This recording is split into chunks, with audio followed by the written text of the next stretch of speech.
Hey man. Hey, can I borrow your phone? My phone? Yeah, man, I need to make a call. Sir, how dare you? I beg your pardon?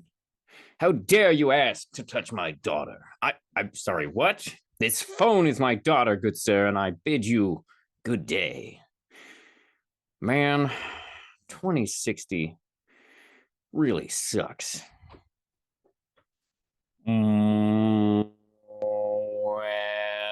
Welcome to the show.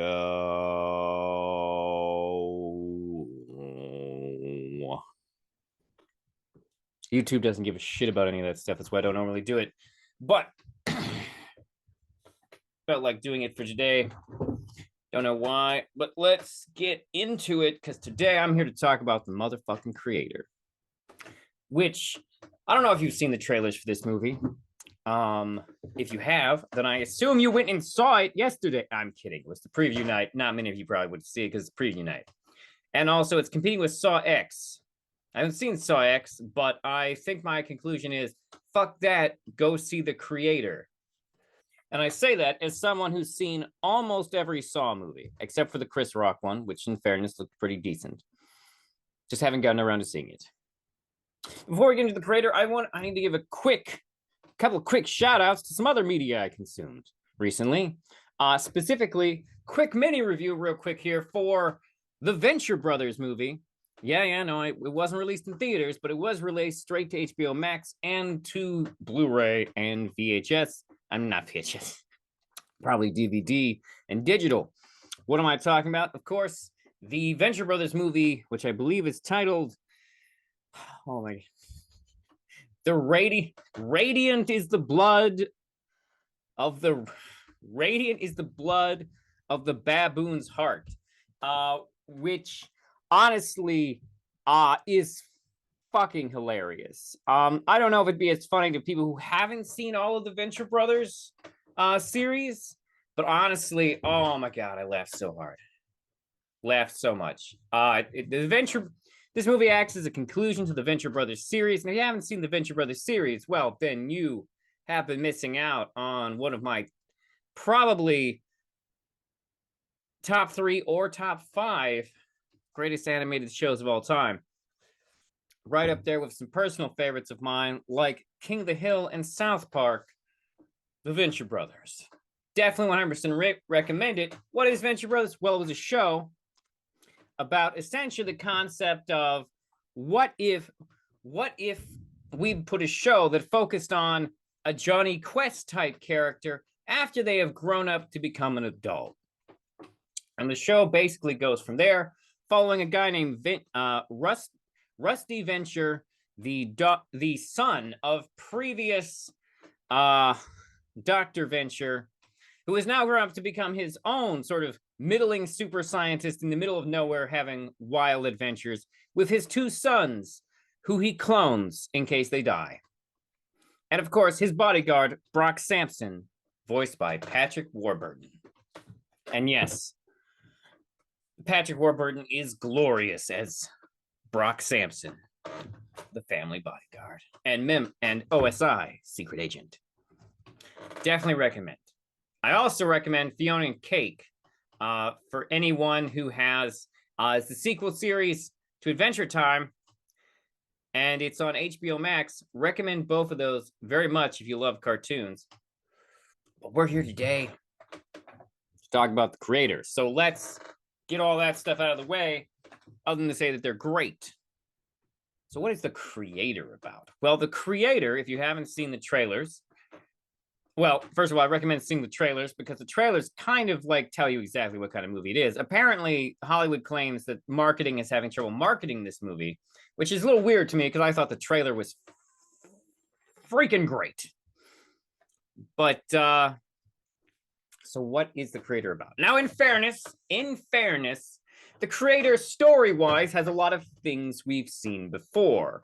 I mean, throughout the history of science fiction in Hollywood, nerds have continuously told essentially what is the same story over and over again, except set in different periods of the conflict. What do I mean? Well, what I mean is that movies like The Terminator and The Matrix and I, Robot and Westworld and Blade Runner are all technically, and technically the creator, are all technically about the same concept, which is how will mankind interact with AI and artificial intelligence and life? Now, the thing about all those movies is they all seem very different, but that's because they're set at different points in what essentially would be a similar series of events.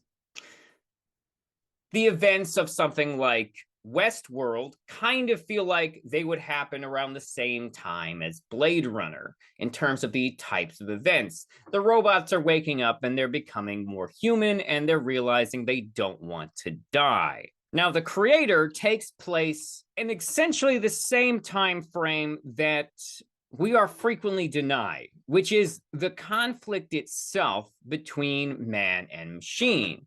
In many ways, The Creator is kind of like that Matrix Zero movie that Warner Brothers refused to make because it wouldn't feature any of the main cast of The Matrix, and thereby forced the Wachowskis to take the script for the third movie and stretch it into two because they still wanted a trilogy. Yeah, that's what happened with The Matrix, just so you're aware.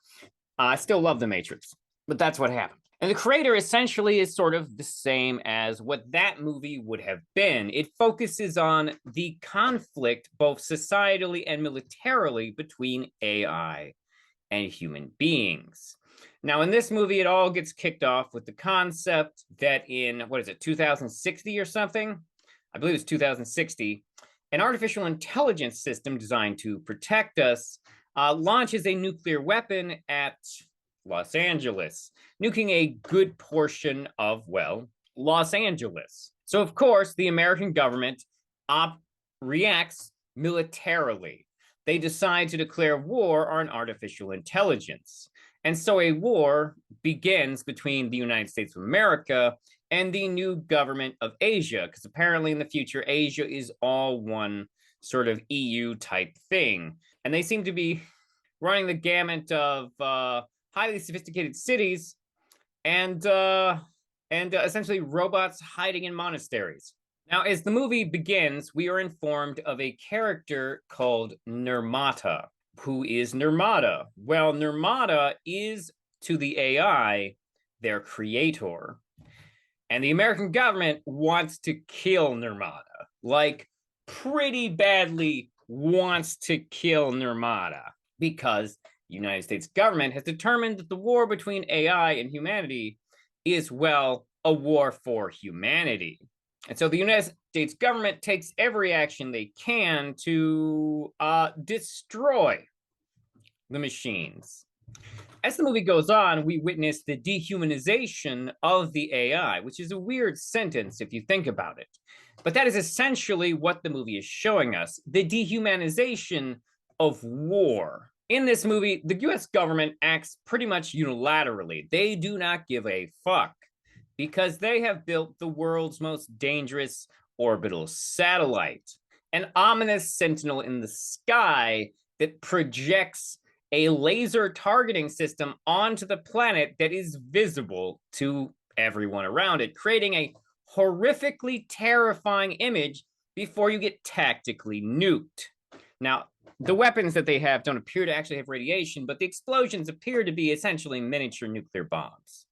The satellite system is called Nomad, and it is the scourge of the AI civilization as it moves to kill them. Now, the new Asia government is in full cooperation with AI and fighting for AI civil rights.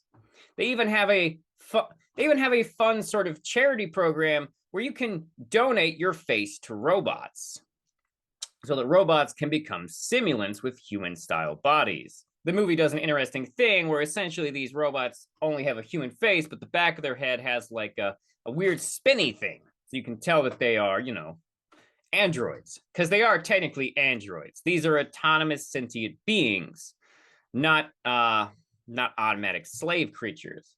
even though the implication is that they were what they were originally designed for. So who is the movie about? That is a fair question, because ultimately this movie succeeds on its human component.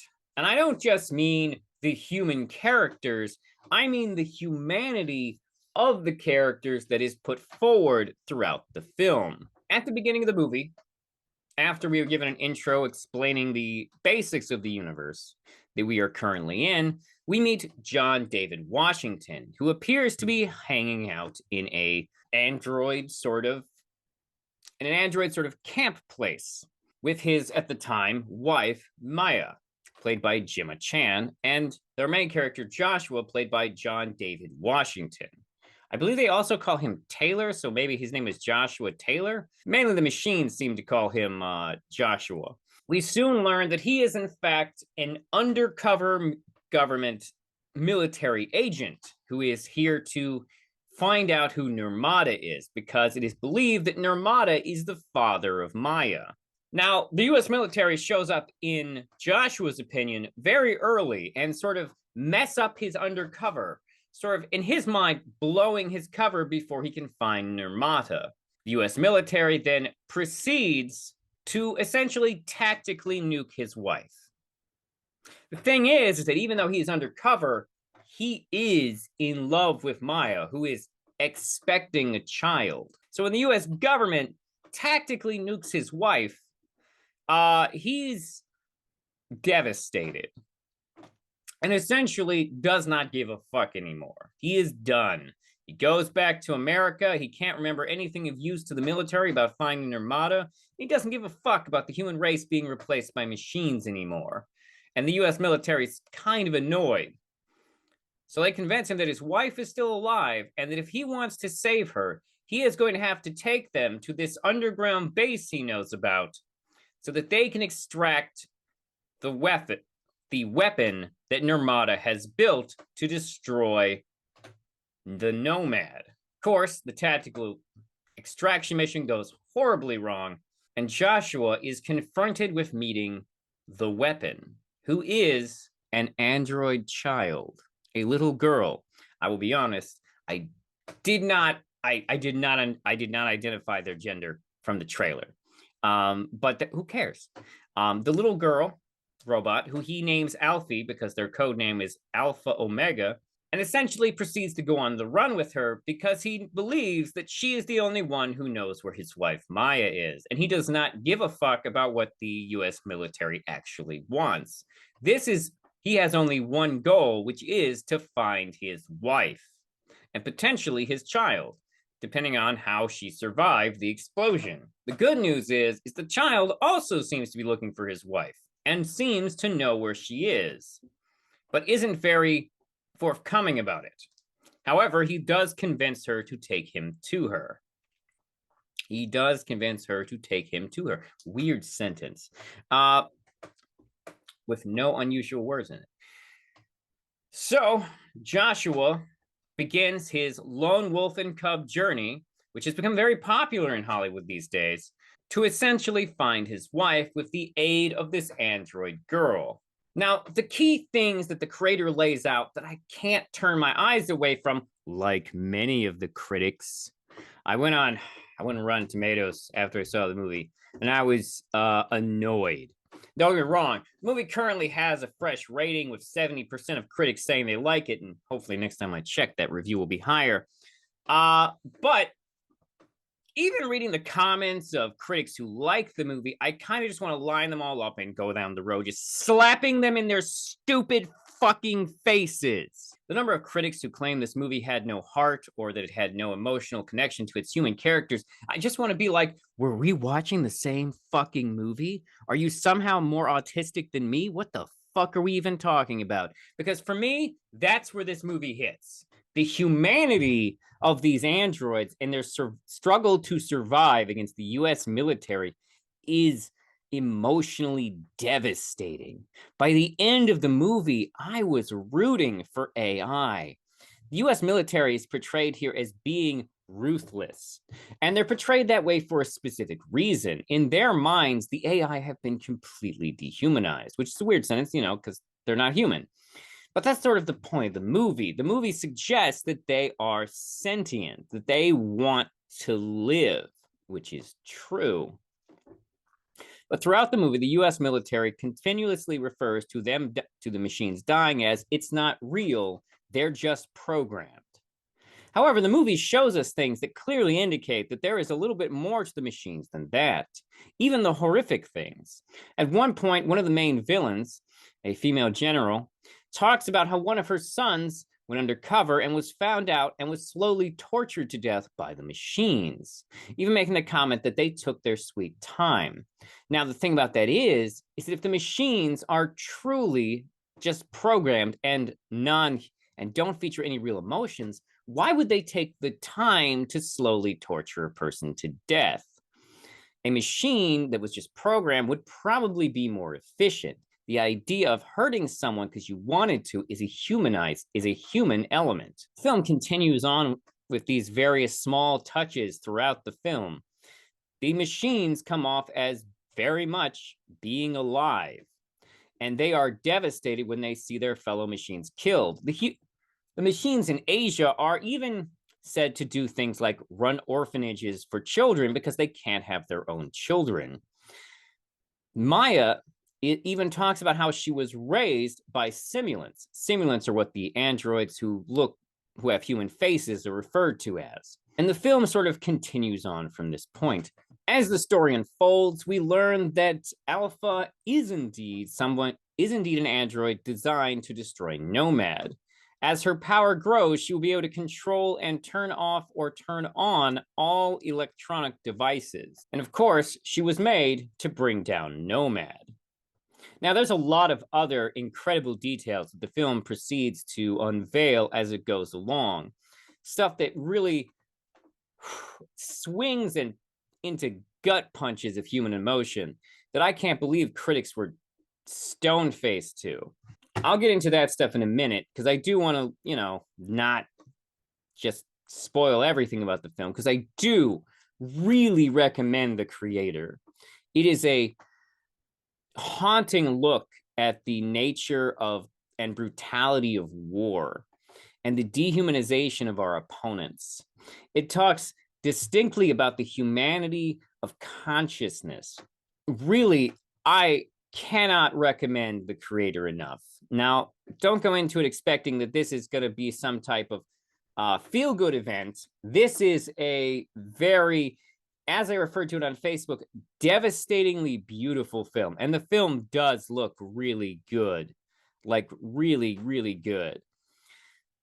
But that's not what I mean when I say that it's devastatingly beautiful. I'm referring to just how much humanity it packs into the very story. How we are shown the human interactions between the androids and the humans. It's all just so good. And I am devastated that this only has 70% on Rotten Tomato. I don't know what it is with movie critics. I'm just going to say this, if you don't start embracing movies that aren't superhero movies, like, what are we supposed to think? Are people going to, do you want people to go see The Expendables? They don't. The Expendables got significantly worse reviews. But the point is that don't sleep on The Creator. The Creator is awesome. Highly recommend. Highly, highly recommend. Does it have a lot of components we've seen before? Sure. But at the end of the day, it was the emotion and humanity of this telling of this story that pulled me in. Honestly, I can't recommend it enough. To be fair, I've only seen it once, and I typically believe you don't really know the true merit of a film until you see it twice. But right now, I'm telling you, this is worth the ticket price. It is worth sitting in a theater. It's probably even worth the IMAX ticket. I didn't see it in IMAX, and I was vaguely annoyed that the theater I was seeing it at did not have it in XD. I mean, it was preview night, so I kind of get it, but I did find out that the next day, the XD movie was going to be Saw X, when the XD movie, dear Cinemark, the XD movie should be The Creator. Okay? All right, so I'm going to get into some more spoilery territory here, so I'm just going to say, if you enjoy my podcast, please Please follow on Spotify and like and subscribe and comment and share on the YouTube channel. And you can email the show at rubenuncut@gmail.com. All right, let's jump into the spoilerinos. So this is basically just going to be me talking about my reactions to like some of the most beautiful, like gut punchy moments in the film. Like, because I'm going to go into some big reveals. So I hope you stop listening if you plan on watching the movie. I highly recommend watching the movie. There are just so many moments in the final act of this film that just like hit me in the gut.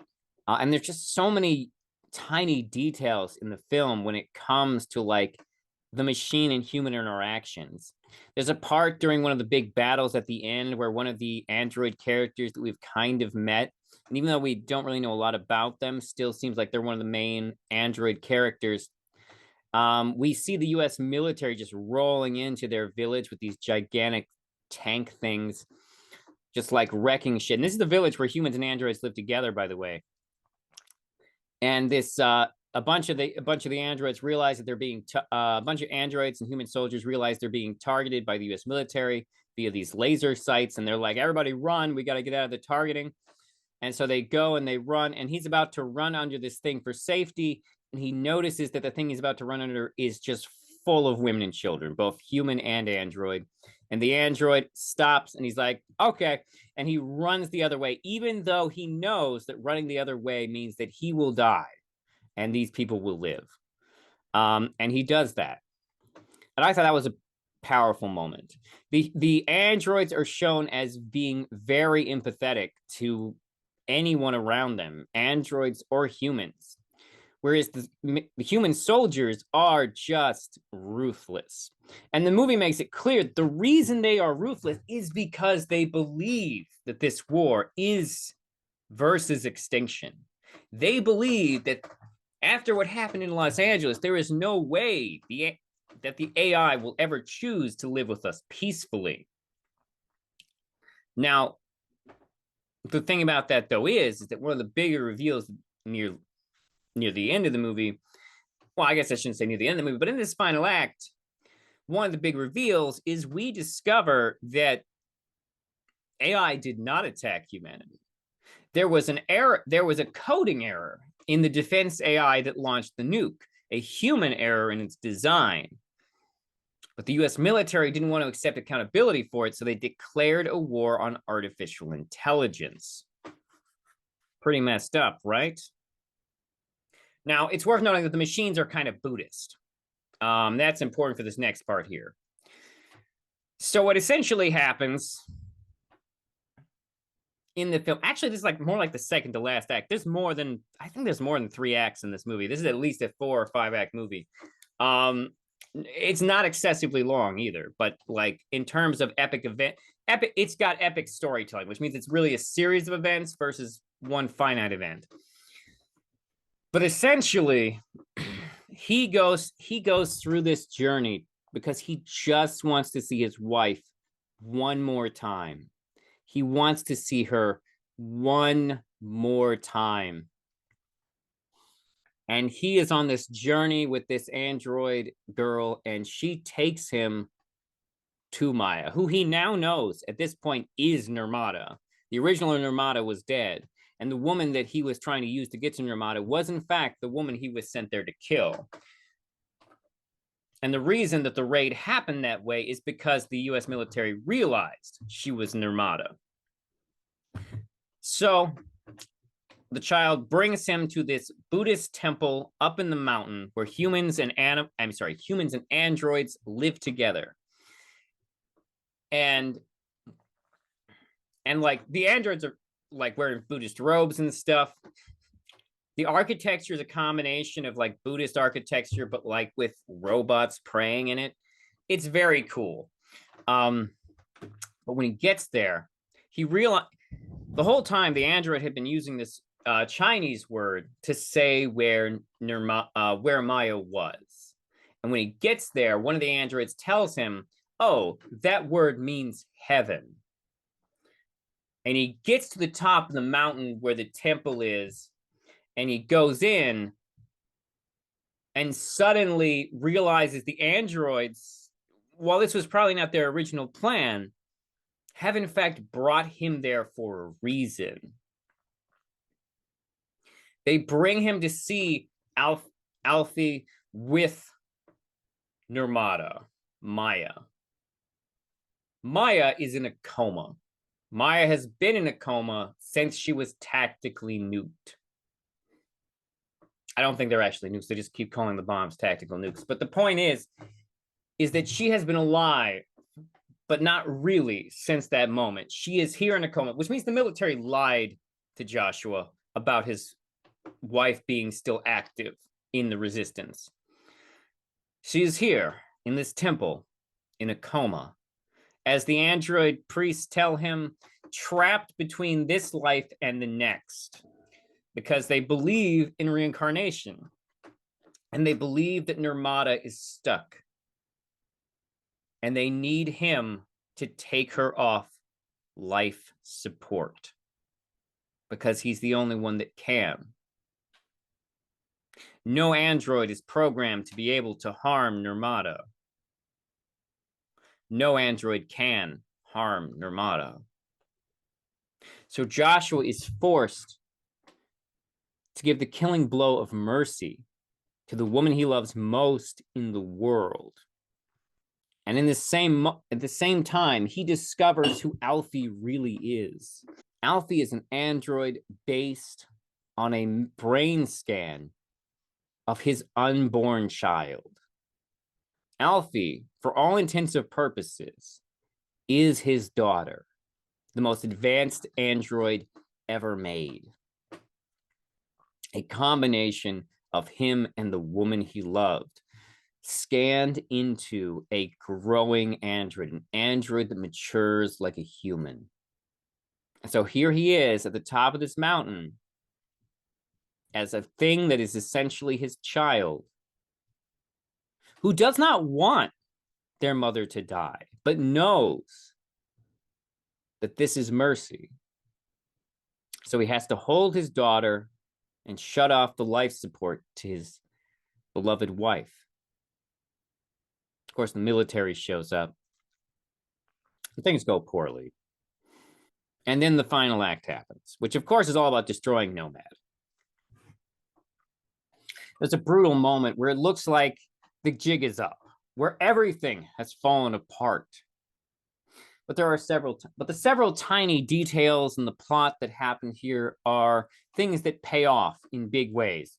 One is that the US military has this way where they can scan a person's brain and insert it into an android real quick to try and talk to the person for a limited amount of time before they completely die. And the military shows up, which allows Joshua to get a brain scan of his wife as she is dying with her life support off. The military seizes them, and they put them in a position where, just like he had to kill his wife out of mercy, the US military is going to force him to put down his daughter with mercy. They want him to blast her with an EMP charge. They say it'll be painless, and they say that she'll trust him the most, and that if anyone else has to kill her, it probably won't be pleasant. Of course, he fakes the thing, putting her in standby mode right before he sets off the EMP, so that her electronics are unfazed, and then turns her back, and then resets her while she pretends to be dead, only to come alive in the ambulance and, mess everything up. They then proceed to get onto Nomad. Now, he knows that if she uses her powers like originally intended, she would crash to Earth with Nomad and die. So he has plan B, which is to plant bombs on Nomad. And this all goes according to plan pretty much, except the US military intervenes at the last moment. In probably one of the more funky looking scenes, to be honest. But still, what ends up is his daughter ends up in the escape pod, and he is trapped outside as Nomad begins to explode and fall to Earth. He has one last touching moment with her before saving her life.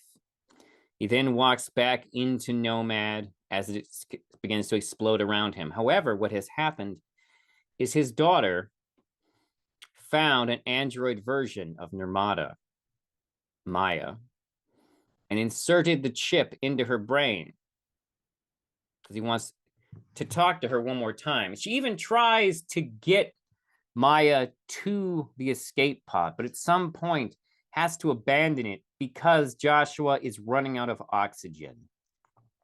But as Joshua walks back through the exploding building, walking through their plant crops on the ship, he sees, could it be his wife walking through the field towards him?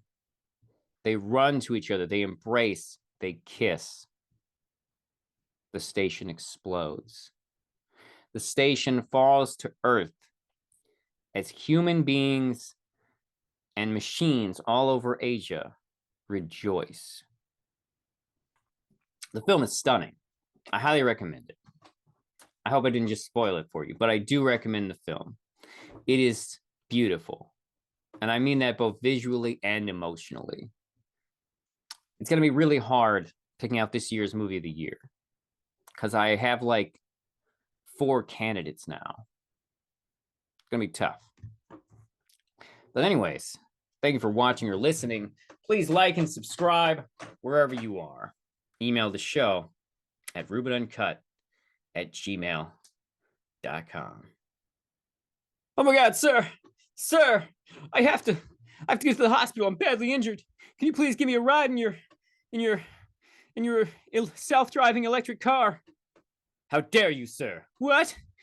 This car is my daughter. How dare you ask to enter her? I bid you good day, but I'm dying.